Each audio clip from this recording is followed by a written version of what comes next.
अभी हमने आपको बताया था कि कैसे पीएम मोदी ने उन चेहरों को मौका दिया जिनका राजनीति में वजूद नहीं माना जाता था, लेकिन अब हम आपको बताएंगे कि उन चेहरों के पीछे वो कौन से विस्फोटक मुद्दे थे जिन्होंने ममता बनर्जी की 13 साल पुराने मजबूत किले को ढहा दिया।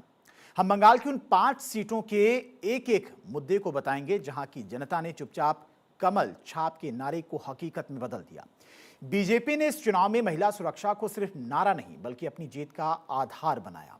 नारी शक्ति का रिपोर्ट कार्ड, बीजेपी की कुल महिला उम्मीदवार 34 उम्मीदवार थी यहां पर और करीब 23 उम्मीदवारों ने इसमें जीत दर्ज की। सफलता की दर की अगर बात की जाए तो लगभग 68% के आसपास।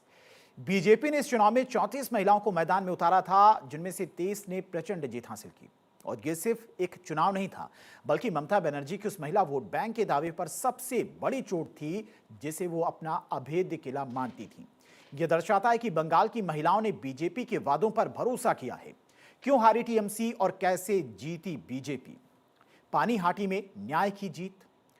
रत्ना देवनाथ ने करीब 28,836 वोट के मार्जिन से जीत दर्ज की है। पीड़ित मां की आंखों के आंसू वोट बनकर बरसे। 2011 से काबिज टीएमसी के दिग्गज निर्मल घोष की हार हुई। पानीहाटी में वोटों का यह फासला सिर्फ हार जीत का अंतर नहीं है बल्कि उस व्यवस्था के खिलाफ एक मां का आक्रोश है जिसने उसकी बेटी को न्याय देने में कोताही बरती। यहां जनता ने टीएमसी के 13 साल पुराने रसूख को एक झटके में उखाड़ फेंका। अब बात संदेश खाली की करते हैं। संदेश खाली में खौफ का साम्राज्य खत्म हो चुका है। बीजेपी के सनत सरदार ने 17,510 वोट के मार्जिन से जीत दर्ज की। शाहजहां शेख का आतंक और महिलाओं का उत्पीड़न मुद्दा रहा।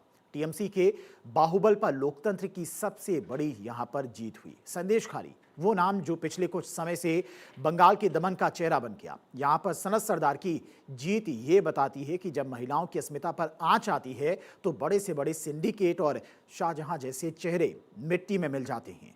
हावड़ा उत्तर और उत्तरपाड़ा में मिडिल क्लास का विद्रोह एक सबसे बड़ी वजह बनी बीजेपी के यहां पर जीतने की। हावड़ा उत्तर में उमेश राय ने करीब 11,250 वोटों से टीएमसी के औद्योगिक पतन को मात दी। उत्तरपाड़ा में दीप पंजन चक्रवर्ती ने 10,415 वोटों से कट मनी के राज को खत्म किया। बंद कारखाने, भर्ती घोटाला, सरकारी भ्रष्टाचार यहां पर सबसे बड़ा मुद्दा रहा। बंगाल का पढ़ा लिखा मध्यम वर्ग अब मुफ्त की रेवड़ियों से त्रस्त हो चुका था।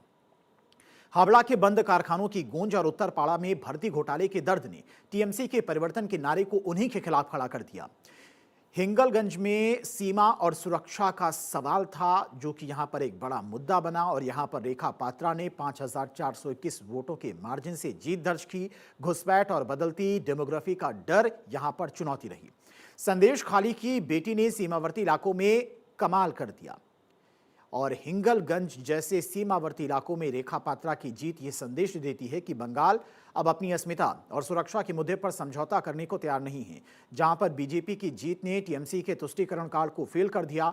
राजनीति में आप जनता को डरा सकते हैं लेकिन उसका दिल नहीं जीत सकती हैं।